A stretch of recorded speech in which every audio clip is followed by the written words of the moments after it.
Buenas tardes. Queremos daros la bienvenida a esta nueva conferencia del 10º ciclo ya de conferencias que realiza el grupo de Psicología Coaching y donde, exploramos y ahondamos en el conocimiento de cómo hacer un mejor acompañamiento y un coaching cada vez más eficiente. Como psicólogos tenemos un conocimiento importante de las personas y nos planteamos continuamente seguir aprendiendo. Esto es una de las características del grupo de Psicología Coaching que organiza estas conferencias y lo que más nos gusta es seguir aprendiendo y conseguir cada vez ser más eficientes para poder dar un mejor servicio a nuestros clientes, lógicamente. Estamos en un ciclo magnífico porque es innovador, es diferente. Estamos hablando de las bases neurofisiológicas de los procesos que ocurren en ese proceso de coaching, que es lo que ocurre en la primera conferencia que tuve el honor de impartir yo misma, tenía que ver con la relación entre el cliente y el coach, qué mecanismos fisiológicos andaban debajo, explicaban esto. Y como siempre digo, no solo los mecanismos fisiológicos, sino cómo está la persona al completo ante esto, ¿no? La siguiente conferencia que dio Roy Kastner fue sobre la situación problema a la situación solucionada, que nos hablaba de la ideación, ¿no? De esa oportunidad de ponernos en el futuro imaginado, ¿no? La tercera tiene que ver con la búsqueda de soluciones y es la que vamos a oír hoy. Tengo el placer de presentaros a Antonio Rodríguez García. Él es un miembro del grupo de Psicología de Coaching y por lo tanto nos une esas ganas de aprender y esas ganas de curiosear, de explorar, porque tenemos que deciros que hemos tenido que estudiar mucho para poder hacer estas conferencias. Él es psicólogo coach, ha sido directivo de banca privada y tiene una larga trayectoria en la relación humana, ¿no? en las organizaciones y desde hace ya algunos años consultor, formador, conferenciante, tanto en empresas como con cliente one-to-one, ¿no? Esa práctica del día a día del coaching, de la formación, de la consultoría y la experiencia en empresa, vais a ver cómo se nota en su forma de explicar las cosas, ¿no? Así que hoy vamos a tener esta conferencia y de paso permitidme que ya anticipe las próximas dos fechas, que son el 9 de abril, donde hablaremos de la toma de decisiones con una conferenciante habitual en este contexto como es Carmen Quesada, y el 14 de mayo hablaremos del compromiso de cambio con Ángel Secades, un auténtico experto en el tema del cambio. Así que os animo a seguir estas conferencias, a aprender cada día un poquito más y sobre todo ser más conscientes del potencial que como personas tenemos para acompañar a otros y al final construir escenarios humanos y realmente potentes, ¿no? Donde las personas nos sintamos capaces de desarrollarnos y de florecer. Os dejo con Antonio Rodríguez García. Cuando quieras, Antonio. Vale, tengo aquí el micrófono. Bueno, muchas gracias. Mi nombre es Antonio Rodríguez. Mi nombre es Antonio Rodríguez, soy psicólogo coach y lo primero quiero dar las gracias al Colegio de Psicólogos, a Isabel por organizar este ciclo de conferencias, a Emma Trilles, que es una psicóloga del Colegio de Psicólogos de Valencia, porque me ha ayudado con la presentación, y sobre todo a todos los que estáis aquí, porque creo que hoy se pueden hacer muchas cosas en Madrid y estar aquí verdaderamente para mí es un honor muy grande. El título de la ponencia es Neuropsicología y búsqueda de alternativas. Quería contar una metáfora. Un granjero convocó a todas las aves de su corral. Allí había pavos, patos, gallinas, faisanes. Cuando todas las aves estaban reunidas, el granjero, que también era cocinero, les comunicó que todas ellas iban a ser cocinadas, pero que les daba la alternativa de elegir entre si querían ser cocinadas en salsa de naranja o en salsa de limón. Y para ello les di unos minutos de debate. Al cabo de unos minutos, una modesta gallina que se encontraba al final del corral levantó la cabeza y le dijo al granjero: hemos estado debatiendo y nosotras queremos vivir el resto de nuestros días aquí en la granja felices. No queremos ser cocinadas. A lo que el granjero dijo: la alternativa que os doy no es si queréis vivir en la granja o ser cocinadas. La alternativa que tenéis es si queréis ser cocinadas en salsa de naranja o en salsa de limón. Esta metáfora corresponde a un escritor uruguayo que se llama Eduardo Galeano, y lo que nos hace es reflexionar sobre si verdaderamente nosotros somos dueños de las alternativas que creemos que tenemos.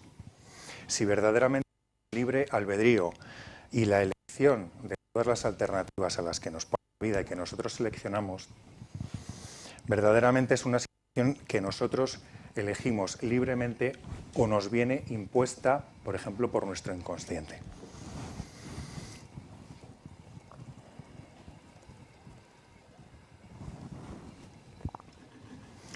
La primera parte será dentro de búsqueda de alternativas, pues vamos a hablar de lo que es una alternativa, definición, cuándo buscamos alternativas y consecuencias de las alternativas.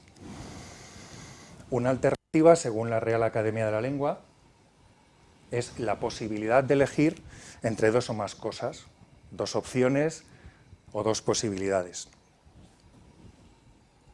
Cuando hablamos de alternativa, hablamos de opción. Por ejemplo, no tengo alternativas, no tengo opción. De elección, no puedo elegir otro camino, por ejemplo. Selección, posibilidad. Pero ¿alguien se ha parado a pensar qué hay antes de una alternativa? Porque tomamos la alternativa como el punto de partida, el punto de referencia. Pero ¿alguien se ha parado a pensar lo que hay antes de una alternativa? Antes de una alternativa hay una situación de duda. Hay una situación de duda, hay un dilema. Hay una situación en la que se debaten soluciones, posibilidades, pros y contras, ventajas y desventajas. Siempre antes de una alternativa hay una situación de duda, porque ¿qué es una duda? Es un instrumento para llegar a la certeza. Pensaréis que esto es algo como ocurrente, pero Descartes ya habla de ello en su duda metódica. En la duda metódica, ¿qué nos dice Descartes? Nos dice: dudo de todo lo que me ocurre, dudo de los sentidos, dudo de mis vivencias, dudo de todo. De lo único que dudo, que no dudo, es de que estoy dudando. Dudo, si dudo pienso, pienso luego existo. Este es el famoso cogito ergo sum de Descartes. Esto viene de la duda metódica. Descartes dudaba de todo lo que le pasaba, menos de que estaba dudando. Esto lleva al cogito ergo sum. Jacques Lacan, que es probablemente el psicoanalista más importante después de Freud, nos habla del síndrome de Hamlet. Sabéis que Hamlet es el ser o no ser. Estamos en el marco de la duda, ser o no ser. El síndrome de Hamlet es ese sujeto que tiene eternas dudas, que tiene eternas ambivalencias. Es una persona que tiene enorme miedo a equivocarse. Es una persona que tiene la parálisis por análisis. Analizo tanto las cosas que no actúo. Esto es tremendo, sobre todo cuando nos viene alguien a la consulta y dice, estoy pensando, bueno, pues deja de pensar y actúa, ¿vale? Entonces el síndrome de Hamlet habla de esto. De hecho, incluso Lacan, que es, bueno, sabéis que es un psicoanalista francés, decía, una persona que duda es un depredacionismo. O sea, a mí esto me parece tremendo, esta definición de una persona que duda. Jean Buridan nos habla de la metáfora del asno de Buridan en el siglo XIII. ¿Qué le ocurría al asno de Buridan? Pues era un asno que estaba con mucha hambre y mucha sed, y ante una alpaca de heno y un bebedero de agua, dudaba sobre si comer o beber primero y se murió. Esta es la metáfora del asno. Jean Buridan era discípulo de Guillermo de Ockham, el monje inglés del siglo XIII, el famoso La navaja de Ockham. Entonces, todo esto es importante porque cuando nos viene como psicólogos coach, nos viene un cliente que le está costando elegir varias alternativas en su vida, estoy en una situación de bloqueo, estoy en una situación en donde no sé para dónde tirar, que al final esto es una alternativa, tenemos que igual profundizar en su aspecto de dónde le viene la duda.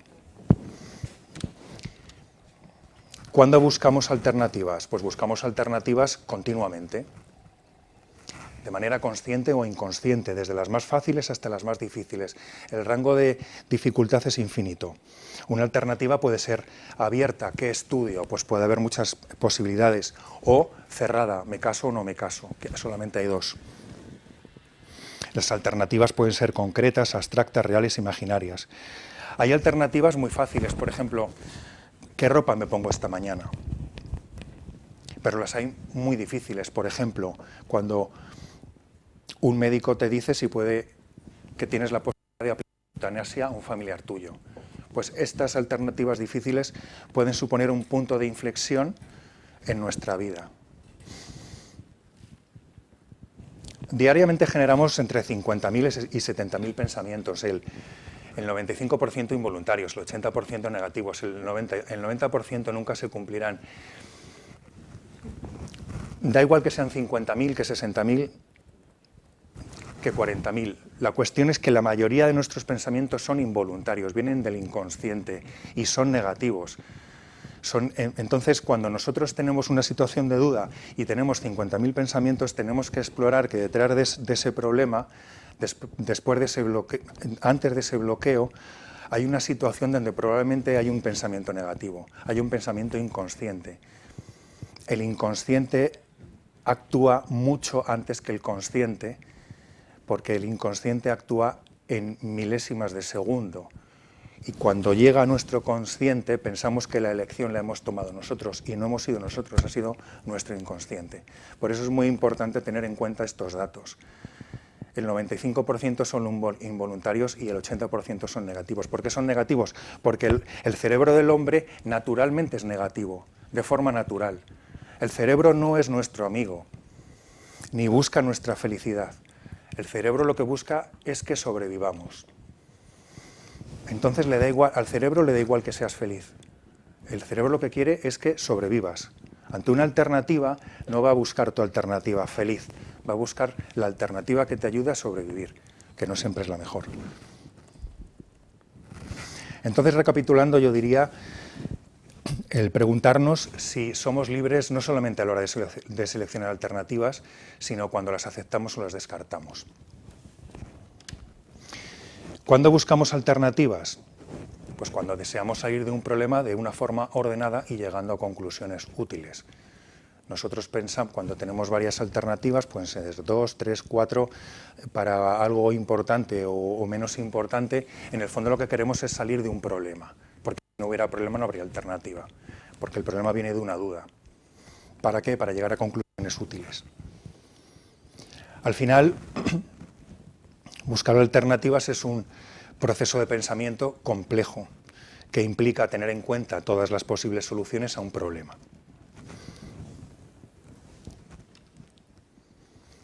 Consecuencias de las alternativas, punto 3. ¿Qué pasa cuando tenemos varias alternativas y optamos solamente por una? Pues obviamente que descartamos las otras, que parece una obviedad, pero es que lo que elegimos, la alternativa que elegimos, es la que va a dar forma a nuestras vidas. Porque somos la consecuencia de nuestras elecciones. La secuencia que he indicado aquí yo creo que es una secuencia muy importante, porque vivir significa elegir. ¿Esto qué significa? Pues significa perdón. Significa que cada vez que proyectamos nuestro futuro en un ámbito de nuestra vida familiar, laboral, tenemos varias alternativas. Si no elegimos, no avanzamos y se produce una situación de bloqueo, se produce una situación de inmovilismo, de inmovilidad. Luego, vivir significa elegir. ¿Qué pasa? Que cuando elegimos, obviamente, renunciamos, por lo que acabamos de hablar. Si yo puedo elegir entre 3 o entre 4 y elijo una, al resto lo descarto. Luego, elegir implica renunciar. Vivir significa elegir, elegir implica renunciar. Y toda elección supone una pérdida, porque si tenemos 3 y elegimos 1, perdemos 2. Ahí aparece la renuncia con una implicación de duelo.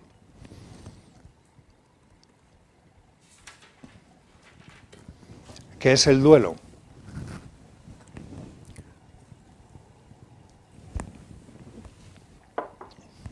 Pues el duelo es aceptar una pérdida, reconocer que algo se ha ido. Si no hay una pérdida, no hay una verdadera elección. Podemos pensar, bueno, es que yo tengo un duelo cuando se me muere alguien. Pues no.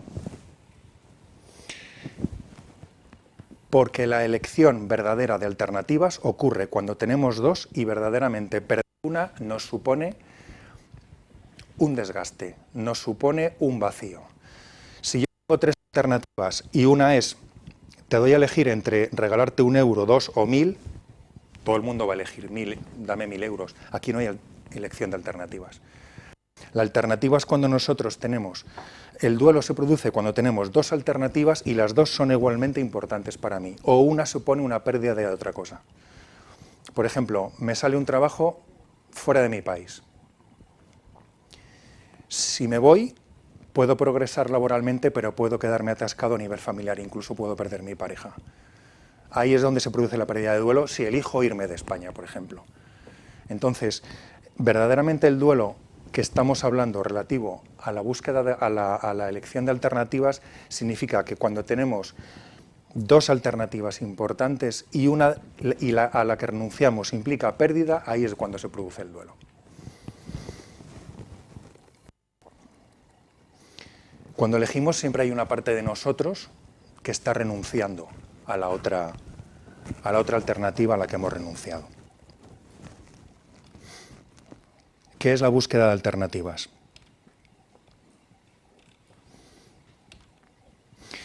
La búsqueda de alternativas es un complejo proceso mental donde interviene el trastero y el cuarto oscuro del cerebro. Cuando digo el trastero, digo el inconsciente.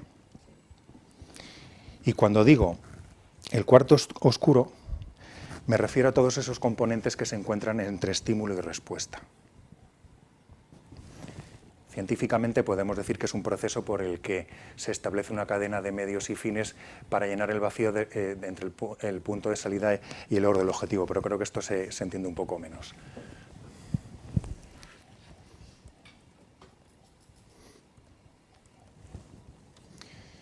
¿Qué hacemos cuando buscamos alternativas?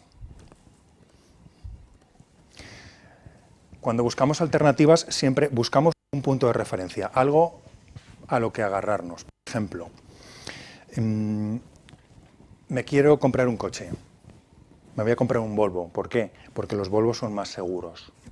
Este es mi punto de referencia. Los ejemplos pueden ser desde lo más sencillo a los más difíciles, o de los más intrascendentes o los más trascendentes, pero esto es para que nos entendamos. Yo tengo un punto de referencia que puede ser verdad o no, pero yo desde pequeñito he oído que los Volvos son los coches más seguros. En este momento me quiero comprar un coche seguro, me compro un Volvo, busco mi punto de referencia. Revisamos nuestra experiencia, que suelen ser miedos. Por ejemplo, estoy buscándome un piso. No me voy a comprar un sótano porque tienen mucha humedad, y me voy a comprar un último piso porque la lluvia me va a provocar goteras. Me voy a comprar un tercero. Revisamos nuestra experiencia y al final, dentro de nuestra experiencia, los miedos es lo que nos hace elegir. Consideramos lo que recibimos a través de nuestro entorno. ¿Esto qué significa? Pues una cosa que yo he oído muchas veces. Yo voto a socialista porque mi abuelo estuvo en la guerra y ya votaba socialista. Y yo tengo la libertad de elegir y voto socialista. Digo socialista por no decir otra cosa, vamos, me da igual el partido. ¿Realmente esa persona cuando está votando socialista está haciendo una elección libre de alternativas de todo el espectro político? ¿O realmente está condicionado por lo que oía en su casa de su abuelo que estuvo en la guerra? Entonces cuando... Esto está como mordido. ¿Qué hacemos cuando buscamos alternativas? Vale. Entonces, estos tres aspectos hay que tenerlos en cuenta a la hora de analizar por qué estamos seleccionando algo.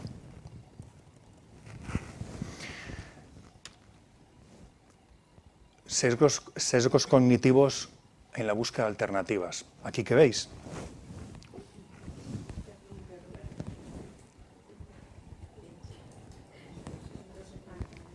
A ver los test Rorschach, ¿por dónde? Dos niños Bueno. jugando, enfrentadas. ¿Dos qué? Dos personas enfrentadas. ¿Y aquí qué veis? Una bailarina. Dos personas besándose. con la boca. Ah, sí, dos personas besándose. Sí, y una bailarina.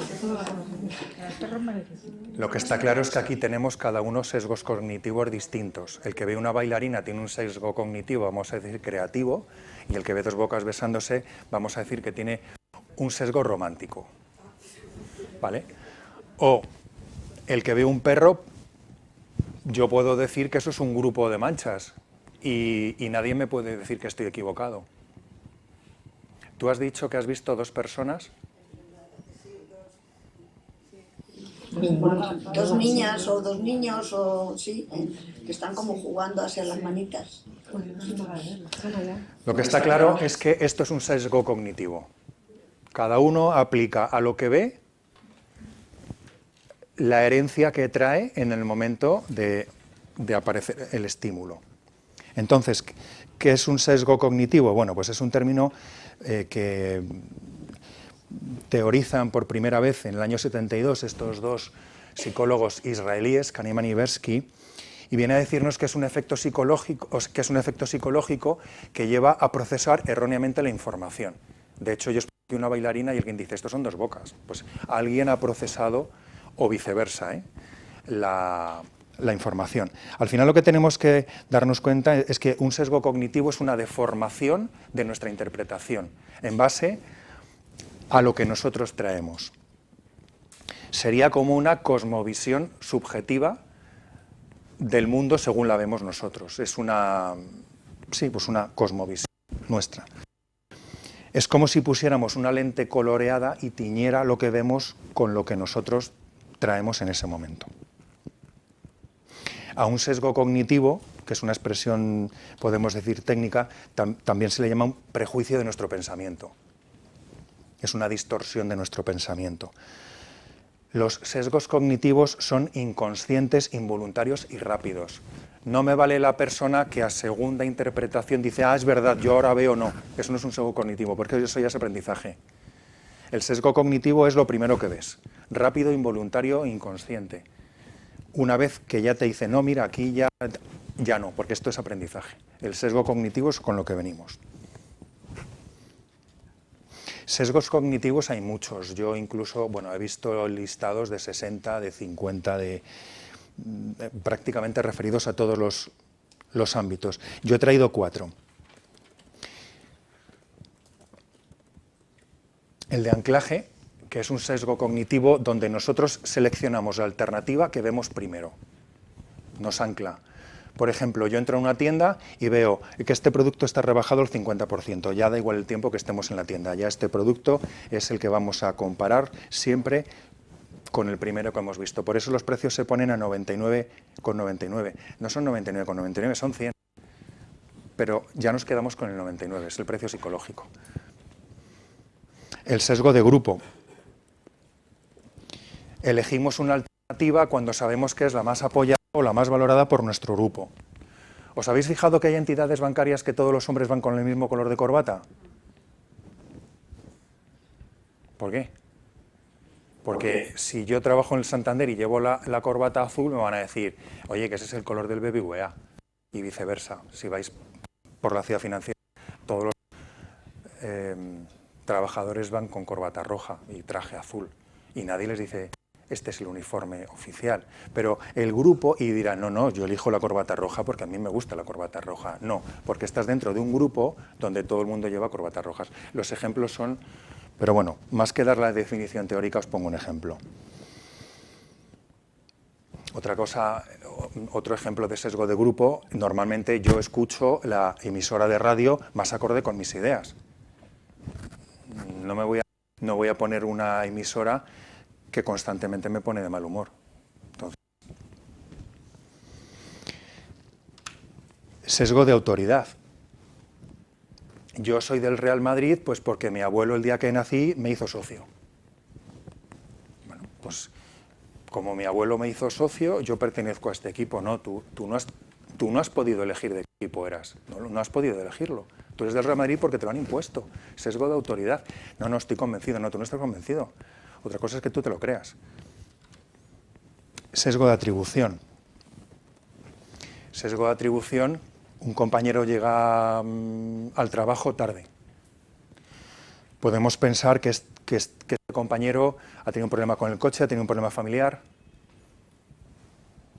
ha tenido un problema en su casa, pero como una vez llegó tarde porque había estado bebiendo hasta 10 minutos antes de entrar a trabajar, ya decimos, seguro que llega tarde porque ha estado de cachondeo hasta hace 10 minutos. Entonces ya nosotros atribuimos a esa persona una de las muchas alternativas que le han podido ocurrir porque ya le atribuimos que este es un juerguista y a lo mejor ha llegado tarde porque se le ha pinchado una rueda. Estos son algunos de los sesgos que tienen relación con la búsqueda de alternativas. Un edificio tiene 7 plantas, cada una tiene el nombre de un día de la semana, de tal forma que a la primera planta se le llama lunes, a la segunda planta se le llama martes, a la tercera planta se le llama miércoles y a la última planta se le llama domingo. Teniendo en cuenta esto, ¿cómo llamamos al ascensor?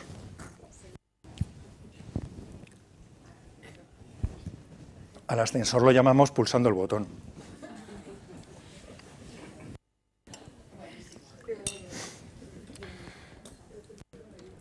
La creatividad es lo opuesto a la rigidez y a la complacencia. Esto es un ejercicio de creatividad, que es el siguiente punto. ¿Qué es la creatividad? La búsqueda de alternativas respecto a algo ya existente. ¿Qué es una persona creativa? La que cuestiona el porqué de las cosas y busca alternativas. El proceso creativo responde a estas preguntas. ¿Existe otra manera que no sea la habitual o la ya establecida? ¿Qué más se puede hacer? Conexiones inesperadas, por ejemplo. ¿Cuáles son las alternativas más originales y novedosas? ¿Qué alternativa mejora lo que tenemos?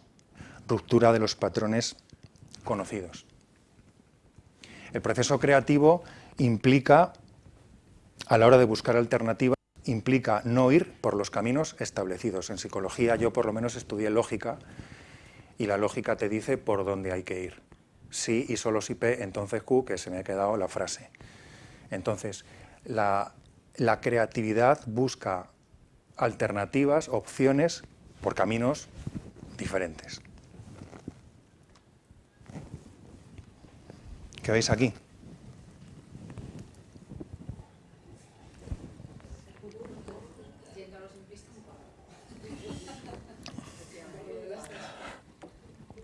Bueno, esto es un cuadro de Picasso que se llama Mujer desnuda acostada. Ese cuadro se subastó por 60 millones de euros en el año 22. Entonces, Picasso obviamente es un ejemplo de lo que puede llegar a ser el pensamiento lateral, igual que lo puede llegar a ser Dalí. Vemos cosas de una forma que lógicamente no es el pensamiento vertical. El pensamiento vertical es el habitual, el lateral es el novedoso, el original, el diferente, el distinto.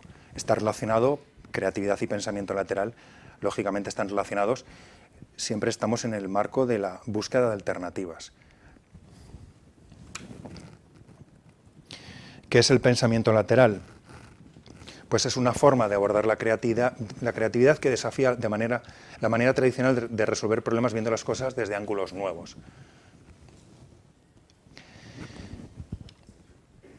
Es interesante porque, profundizando en pensamiento lateral, siempre salen expresiones como cambio de perspectiva, exploración de alternativas que no son evidentes a primera vista, cambios alternativos, soluciones más innovadoras, considerar lo inusual, elegir la incertidumbre.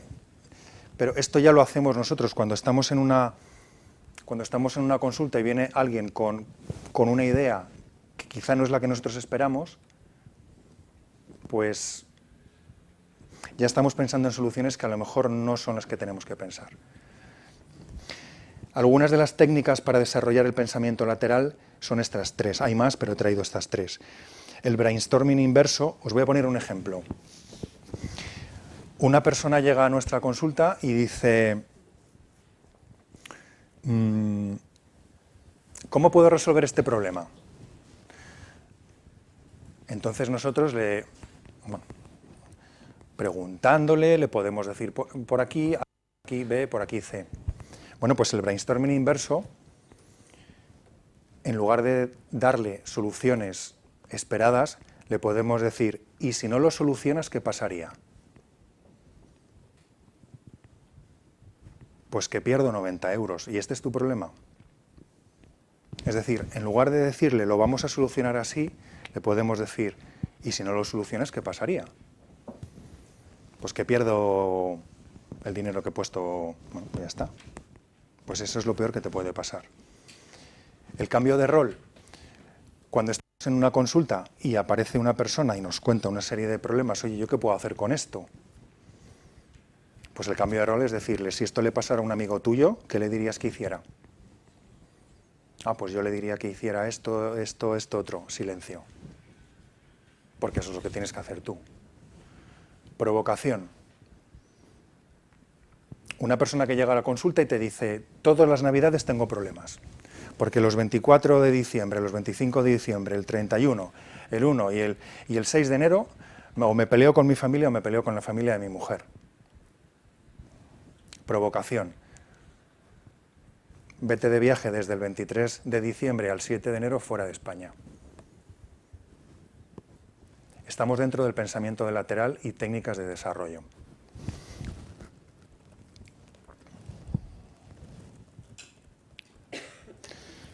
El pensamiento lateral es lo que llaman, en parte lo que llaman los ingleses el out of the box.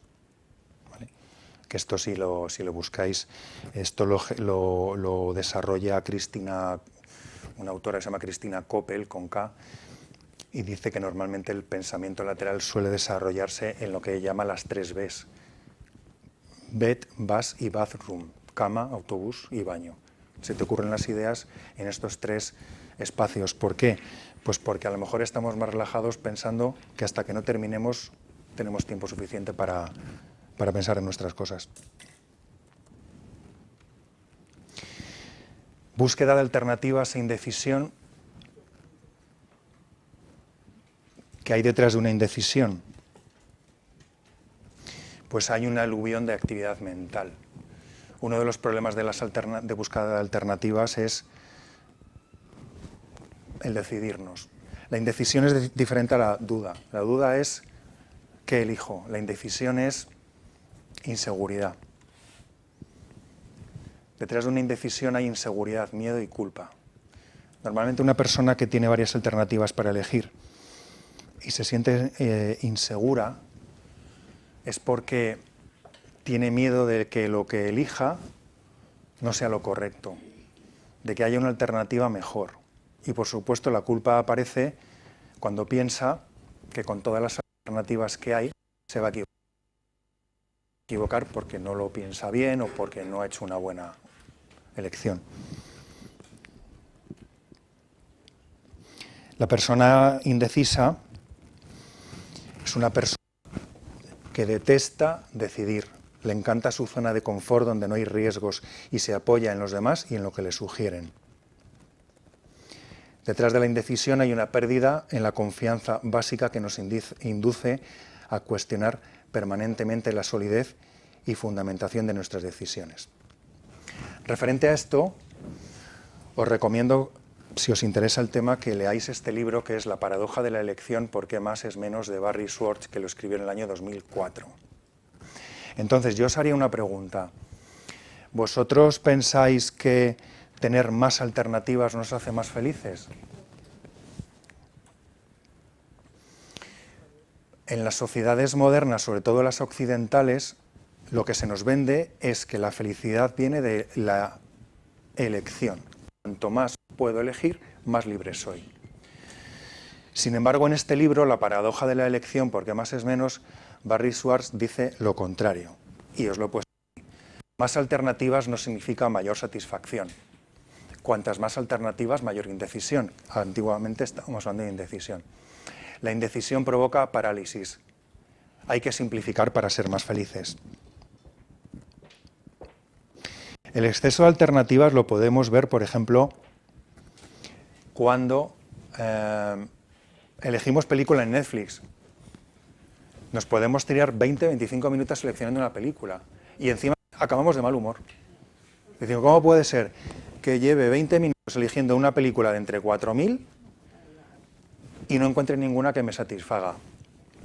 Pero nos venden que cuantas más alternativas, que cuantas más posibilidades, que cuanto más rango de elección haya, más felices vamos a ser. El exceso de alternativas produce parálisis. Me puedo tirar 20 minutos seleccionando una película en Netflix. Y esto es muy peligroso porque hay una teoría que se llama la teoría de la parálisis por análisis. Te puedes tirar la vida entera pensando lo que vas a hacer sin actuar. El exceso de alternativas también nos lleva a que estemos menos satisfechos con el resultado de la elección. Después de llevar 20 minutos eligiendo una película, resulta que elijo una película y al cabo de 15 minutos digo, esta película yo creo que a mí no me va a gustar. Con lo cual seguimos con la insatisfacción. Bueno, aquí la broma es llenar lo que es Tinder o Mythic. Te puedes tirar pues eligiendo y al final pues alguien pensará, he ido a elegir que no os debía. Y luego hay otro fenómeno dentro de este libro, que es la escala de expectativas, que nos dice que agregar opciones incrementa las expectativas sobre lo bueno de ellas, pero esto nos produce menos satisfacción aun cuando los resultados sean buenos, porque nuestras expectativas todavía son más altas de lo que nosotros hemos recibido. Entonces, el exceso de alternativas nos lleva a la indecisión y nos convierte en seres insatisfechos. Además, ocurre una cosa, cuando tenemos dos alternativas y nos equivocamos, podemos pensar que la vida es así. ¿Qué le vamos a hacer? Yo tenía dos caminos, el A o el B, me he ido por el A y no era el A, era el B. Pero cuando tenemos muchas alternativas, nunca le echamos la culpa al mundo. Nos echamos la culpa a nosotros si pensamos que nos hemos equivocado. Y pensamos, esto me pasa por tonto. Tenía 50 opciones y me he ido por esta, ¿quién me manda? Entonces, en definitiva, el resumen de este libro es este que vemos aquí, que es contrario a lo que se nos vende en Occidente. Entrando en el punto 3, neuropsicología en la búsqueda de alternativas,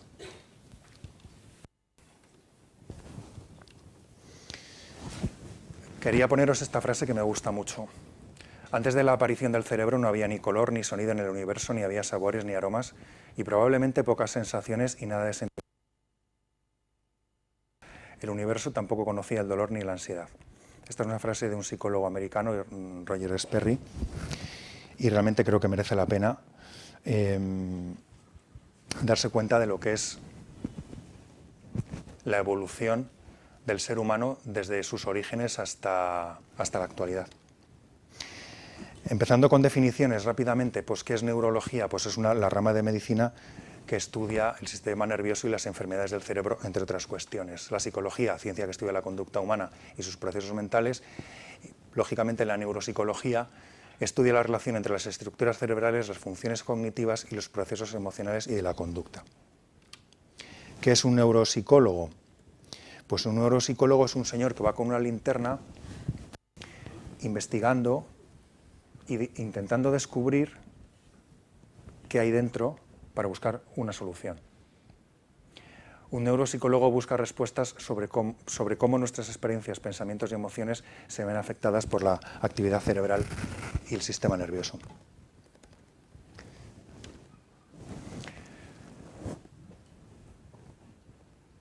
La teoría del cerebro triuno nos dice que verdaderamente no tenemos un cerebro, tenemos tres. Esto lo postuló un psicólogo que se llamaba Paul MacLean en los años 60. El primer cerebro, que está ubicado, como podéis ver en el gráfico, es el cerebro reptiliano y es el responsable de los instintos, de la supervivencia. Un niño pequeño cuando nace respira, llora, come, y nadie le ha enseñado a esto. ¿Por qué? Pues porque todas estas funciones instintivas están en el cerebro reptiliano. Me gusta mucho el cerebro reptiliano porque la primera alternativa de la humanidad se produce aquí. La primera alternativa de la humanidad es huyo o lucho.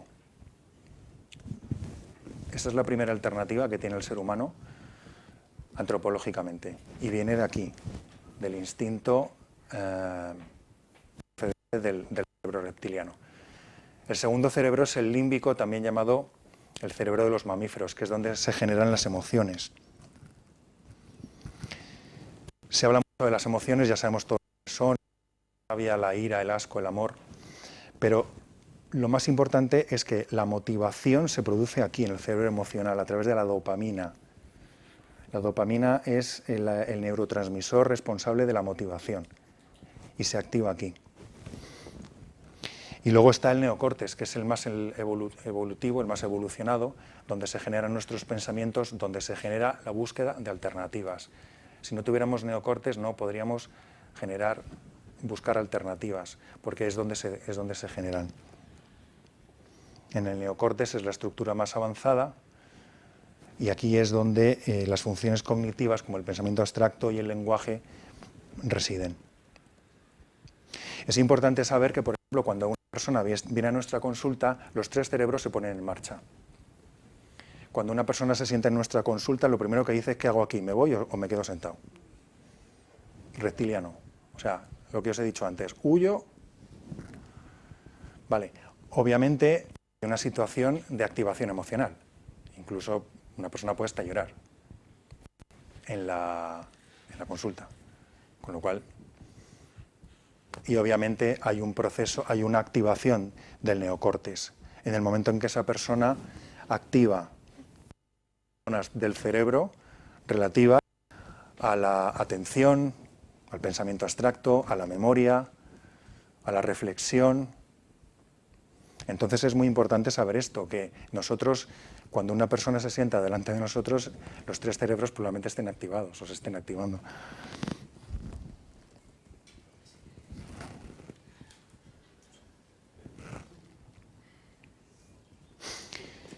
Este punto, que es ya de los últimos, búsqueda de alternativas y desbloqueo mental. Yo creo que al final,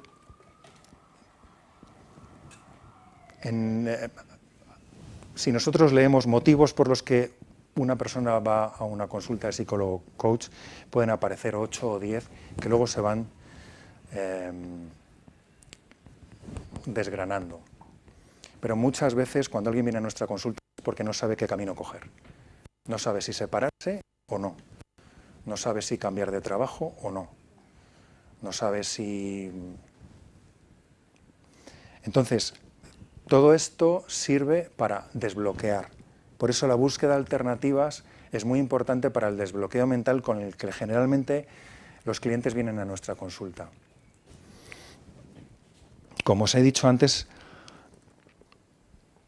el cerebro no busca nuestra felicidad, busca nuestra supervivencia y no es nuestro amigo. conociendo esto, teniendo esto asumido, hay gente que dice, lo tengo todo y no soy feliz. O hay gente que te dice, es que mis amigas dicen que lo tengo todo y parece que siempre me estoy quejando. Ya, pero lo tienes todo materialmente, pero tienes un vacío existencial o un bloqueo existencial porque tienes alternativas que no sabes por cuál dirigirte. Porque ya hemos dicho antes que si eliges una, lógicamente descartas las otras. Y eso te puede provocar un duelo. Un duelo no solamente se provoca cuando alguien muere, se provoca pues de muchas maneras, siempre que hay una pérdida. Yo digo que un psicólogo coach es un diseñador de interiores. Un diseñador de interiores. Cuando alguien va al psicólogo, está buscando que le diseñen el interior.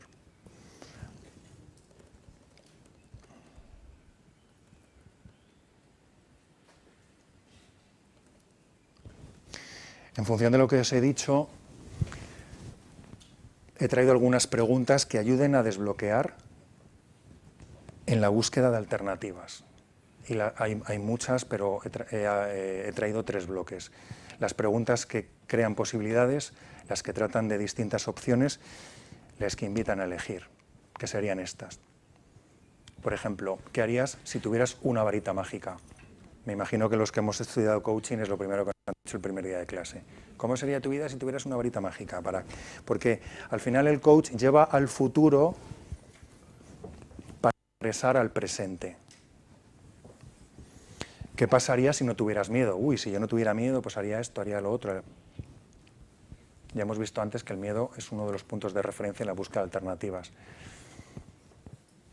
¿Cómo sería tu vida sin este conflicto? Preguntas que tratan de las distintas opciones. ¿Qué opciones tienes? ¿Qué alternativas hay? ¿Qué formas hay de abordar este asunto? Preguntas que invitan a elegir. ¿Qué opción de todas prefieres? Entre resolver el conflicto o resignarte, ¿qué eliges? ¿Qué camino vas a tomar? Obviamente las preguntas que hagamos, según sean más abiertas o más cerradas, pues esa información vamos a recibir.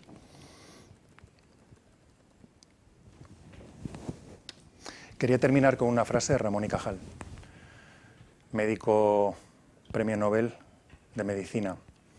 Todo ser humano, si se lo propone, puede ser escultor de su propio cerebro.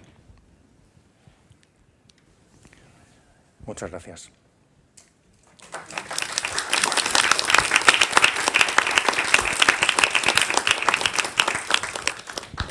Muchas gracias, Antonio, por esta divertida presentación, porque nos has hecho, bueno, hay unos tics impresionantes. Lo de decorador de interiores, me lo quedo, me parece fascinante, pero ¿qué razón tienes? ¿Qué razón tienes? Pero no sé yo si queda bien de subtítulo en el perfil de LinkedIn. Bueno, en cualquier caso, está muy bien. A ver, ¿tenéis alguna pregunta? ¿Queréis ampliar algo? Venga, vamos. Bueno, muchas gracias y enhorabuena por la conferencia, es muy interesante. ¿Qué opinión tienes acerca del cerebro de los adolescentes en el caso de las alternativas? Porque parece que tienen muchas, pero están muy dirigidas y a veces no tienen tantas. ¿Qué opinión tienes en esa parte del desarrollo de un adolescente? ¿Tú tienes hijos adolescentes? Claro. Ya sabes que preguntamos donde nos aprieta el zapato. Al final, lo que tú decías de ¿qué ves ahí? Yo no he sido capaz de ver más que el perro, pero el perrito, pero bueno. Además un terrier. A ver, el mundo del adolescente es un mundo muy complejo. Yo creo que al adolescente, sobre todo, hay que cuidarle la autoestima. Y sobre ese pilar, armar cualquier duda que puedas tener respecto a su educación o a sus posibilidades. Un adolescente está diseñado para que no te haga caso. Porque en ese momento está diseñado. Porque en ese momento necesita demostrarse a sí mismo de que es capaz de vivir o de pensar de forma independiente. Con lo cual, lo que le digas va a hacer lo contrario. Está demostrado neurológicamente que los adolescentes repelen la voz de sus padres a partir de cierta edad. La repelen. ¿Esto qué significa? Que no es que no te vayan a escuchar, es que te van a decir que me dejes tranquila. ¿Y qué buscan? La opinión de sus iguales. ¿Vale? Un adolescente busca el like busca el reforzamiento de su imagen, del espejo, y busca el refuerzo de sus iguales. Entonces, respecto a la búsqueda de alternativas que te puede plantear un adolescente, que te las exponga y elegir la que más proteja a su autoestima y a su autoeficacia, como decía Bandura. Los adolescentes es un mundo que hay que profundizar en él si no quieres tener un adulto conflictivo, aunque ya viene de la infancia. O sea, es decir, no es que sea hoy la adolescencia. Primero, la adolescencia es un invento, ¿vale? La adolescencia es un invento del siglo XX. Hasta hace 50 años la adolescencia no existía. Un niño con 12 años iba a trabajar, o con 14 y se acabó la adolescencia, ¿vale? Entonces, partimos de la base de que es un invento, pues no sé, que tiene 40 o 50 años, no sé exactamente, de los años 70 o para acá. Antiguamente no había adolescencia. Eso unido a que las nuevas generaciones, la generación Z, la generación llamada de cristal, lo tienen y lo han tenido todo, no han vivido ninguna guerra ni ninguna posguerra. Y cosas aparentemente superfluas de cristal se les pueden romper. Entonces, hay que tratarlo con mucho cuidado, pero siendo conscientes de que mi abuelo no tuvo adolescencia. Y mi madre igual tampoco. Yo sí. ¿Más o menos? Sí, al final lo que estás diciendo es que es verdad que el revoltijo hormonal de la adolescencia existe y que eso potencia más la activación del hipocampo y por lo tanto de todas las zonas, lo que es un pensamiento emocional. Si además le añadimos lo que tú has contado estupendamente, es el momento de cuestionar todo, pues hace que su pensamiento no entre en la lógica tuya, entra en otra lógica. O sea que hasta ahí sí, pero que es una construcción, tienes toda la razón. Y además ahora se habla de esos adolescentes de 30 años, ¿ya? De 35 años. Es decir que... Es que antes los adolescentes dejaban la escuela y se ponían a trabajar y se acabó la adolescencia. Y ahora, pues como este periodo se prolonga cada vez más, pues dentro de poco va a haber adolescentes con 42 años. ¿Quién más quiere preguntar? Sí.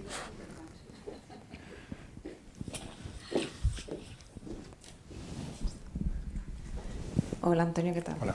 Gracias por la ponencia, muy interesante. Te quería preguntar, cuando alguien está en parálisis, ¿cómo le sacas de ahí?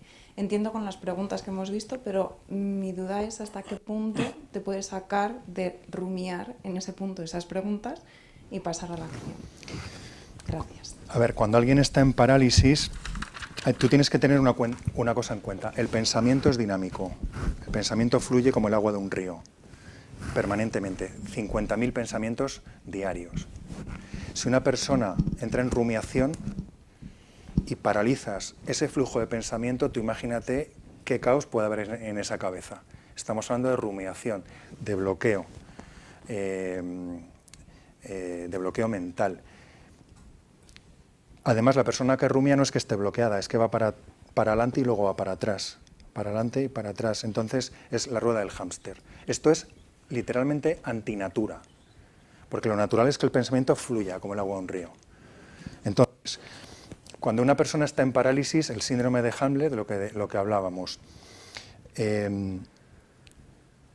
lo que hay que ver es qué ha producido esa parálisis, porque la parálisis normalmente viene por un miedo. Normalmente, casi todos son miedos. Entonces, a esta persona lo que hay que decirle es que el miedo hay que llevarlo.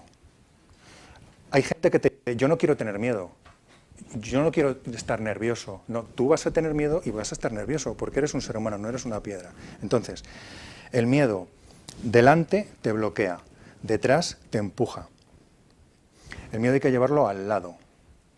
El miedo va conmigo, y los nervios y el estrés.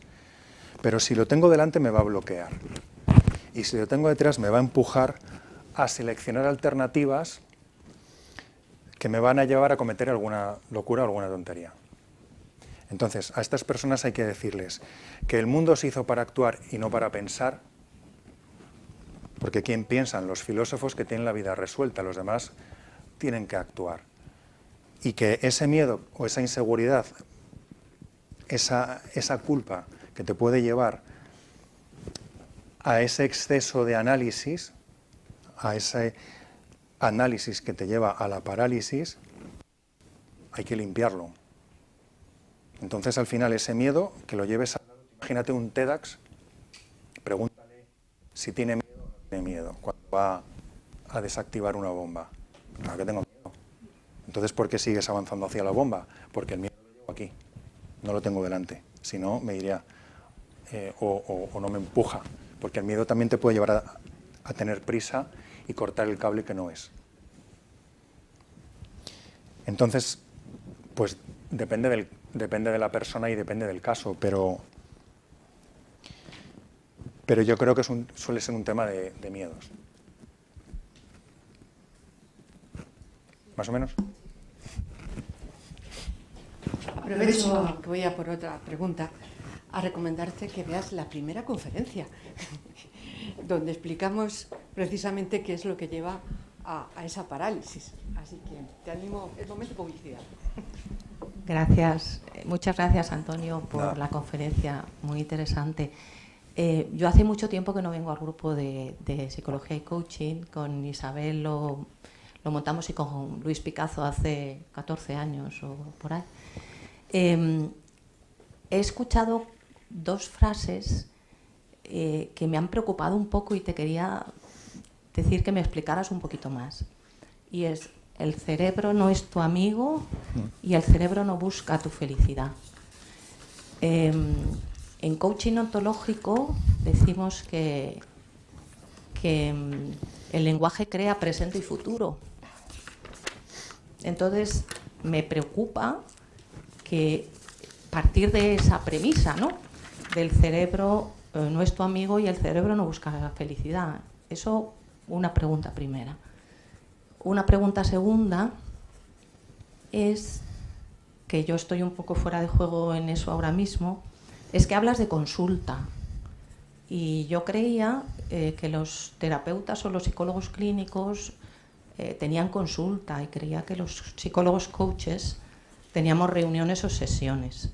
Entonces, ¿qué diferencia hay para ti entre el rol de terapeuta, que parte de diagnósticos, y el rol de coach, que parte de una mente abierta, en encefalograma plano, digo yo, y que con sus preguntas saca las respuestas de la mente y de la sabiduría interior del cliente que tienes delante? Gracias. Vale, segunda pregunta. Ninguna diferencia, yo por resumir digo consulta. O sea, sí habrá... ¿En el abordaje desde la terapia a desde la psicología coaching? No es lo mismo una terapia... Vamos, es que claro, es el peligro de las palabras.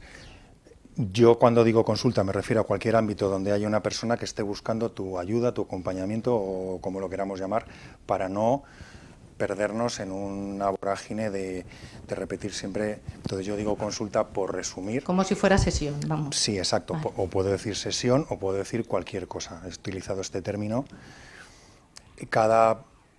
Yo creo que al final, como decía Cela, el aprendizaje es lo que nos queda después de olvidar todo lo que hemos aprendido. Tú puedes tener una carrera de 5 años o puedes hacer un curso de 3 meses de coaching. Al final, de todo lo que te han dado, queda un pozo, una amalgama, y eso, con tu mejor intención, es lo que tú intentas proyectar al cliente, paciente, coachee, para que esa situación, para ayudarle, para acompañarle, para lo que sea. Entonces, para no perdernos en esa amalgama de conceptos, pues yo digo consulta, pero puede ser. Y obviamente cada persona tiene su metodología. Si mis profesores de coaching me vieran a mí en algunas sesiones, me mataban. Pero en ese momento considero que es lo que esa persona puede necesitar. Porque lo bueno de esta profesión es que damos ayuda, que prestamos ayuda. Y yo, para mí, eso está por encima de todo. No, es que ha sido muy directivo. Bueno, sí, pero le ha servido. Sí, bueno, ya, pero ese ha sido muy directivo, hombre, pero le ha servido. Vale. Eso por un lado. Sobre el tiempo y el cerebro. Según San Agustín, el tiempo no existe. El pasado obviamente no existe, el futuro obviamente no existe y el presente es un constructo que crea el ser humano para saber por dónde se encuentra. El pasado nos lleva a la depresión y el futuro nos lleva a la ansiedad, porque anticipamos. Entonces, para mí el tiempo no existe. Yo sé que hoy estoy aquí, en este momento, mañana supongo que estaré en donde me imagino, pero igual no. Entonces, partiendo de la base de que para mí el tiempo no existe, creo que no tenemos que proyectar ni hacia el futuro ni hacia el pasado, salvo en situaciones, como te acabo de decir, que puedan ayudar, como si tuvieras una varita mágica, ¿qué harías? Futuro, pero ahora tráemelo para acá porque la varita mágica no existe.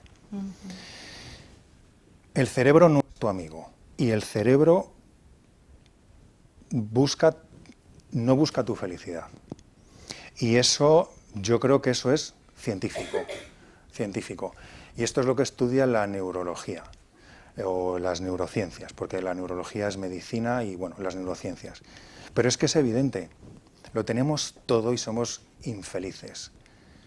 Lo tenemos todo y pensamos que nos falta y que nos fijamos en que es que esto no lo tengo ya. ¿Por qué esto no lo tengo? Porque el cerebro está diciendo, como aquí lo tienes todo, de aquí no me preocupo. Vamos a preocuparnos de lo que no tienes. Pero hombre, que tengo todo esto ya, pero es que esto no me preocupa, pero preocúpate de lo que no tienes, de ese 1% que te falta. Entonces, al final, yo creo que es evidente. Si nosotros fuéramos conscientes de todo lo que tenemos, en lugar de todo lo que no tenemos, yo creo que se nos acababa el trabajo. Algo así como donde pongo el foco pongo la energía, ¿no? Si pongo el foco en lo que tengo, pero esto soy feliz porque valoro lo que tengo. Si pongo el foco en lo que no tengo, me quedo en qué pena que no tengo más. Pero cosas. El cerebro pone el foco en el peligro, en la alarma, en la alerta, el síndrome del coche rojo. Yo me compro un coche rojo y a partir de eso el síndrome del coche rojo te dice, me entero que estoy embarazada y ahora solo veo embarazadas por la calle. Esto es el síndrome del coche rojo. Porque pongo el foco allí donde soy consciente de lo que está pasando. Entonces, efectivamente el cerebro, la prueba es que no es tu amigo ni busca tu felicidad, es que pone el foco en lo que te falta. ¿Por qué? Porque lo que te falta es lo que te puede hacer infeliz. Lo que no sé si eso viene de hace 60 millones de años. De hecho, las primeras emociones, las primeras reacciones del cerebro reptiliano eran negativas. No voy a tener comida, me va a matar un cromañón, me va a devorar un tigre sable. Esas eran los primeros instintos que generamos y sobre eso nos hemos construido, porque el ser humano durante 60 millones de años, hasta hace 60, tenía un montón de carencias, un montón. Ahora más o menos las vamos solucionando, digo las materiales. Vivíamos en estado permanente de guerra, hambrunas, pestes, hasta hace muy poco. Entonces es lógico que durante 60 millones de años el cerebro busque la zona de confort.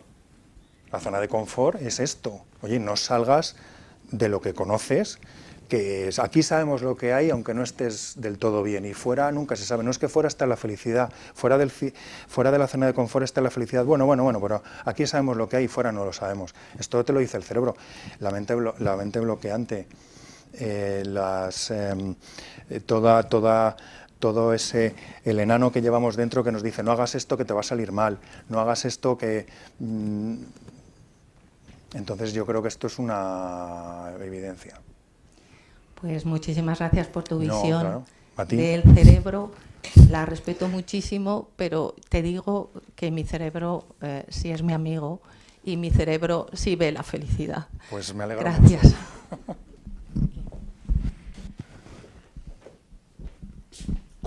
Bueno, ¿alguna pregunta más? ¿Alguna intervención más? ¿No? Bueno, Antonio, pues muchas gracias por esta exposición. Como veis, vamos avanzando un poquito en el conjunto de conferencias. Lo que tiene como objetivo es ir viendo las diferentes fases que ocurren dentro de lo que es una conversación en una sesión de coaching, ver qué procesos están pasando dentro de la persona y cómo los impulsamos desde la acción del psicólogo coach.